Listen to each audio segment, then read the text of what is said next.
Good morning. I'm starting a job today, and I'm hoping that you realize it is a place of worship.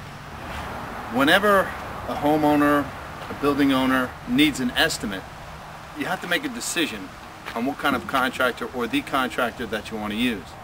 The best way to check out a contractor or somebody who's going to do jobs for you is references. It's always better to call and contact someone that the company or the contractor did work for. In the decision-making process, you can make mistakes. In this case, there's an entire board that analyzes the credentials and checks out a contractor.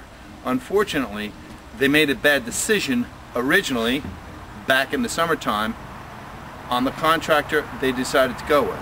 Unfortunately, he did take $12,000 of their money and he is nowhere to be found. It happens. We're going to go inside and we're going to see how important this job is. We're in the basement. This area is going to be a school. So you're going to have school children down in here. This is as far as the original contractor intended to go. This pipe has to come out because this here, that's the footer. Right there is the edge of the footer.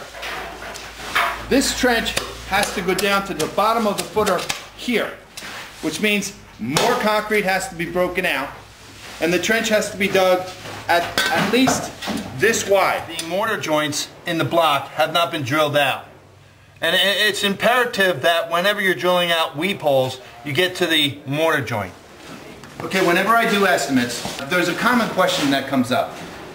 What dimensions are the trench? The conditions on the job determine the dimension of the trench. The trench has got to be up to 10 inches wide from the footer, and it's got to be down to the bottom of the footer.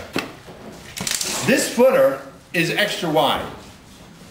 If I told the customer specifically that the trench was going to be 10 inches wide by 12 inches deep, well, there's 10 inches.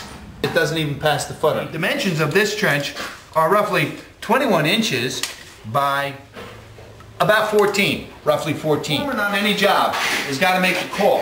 You have to have responsible people on the job to ensure that the system is going to work forever. Before we started this project, the dwelling had mold. And as I said, this is going to be a classroom for the older children.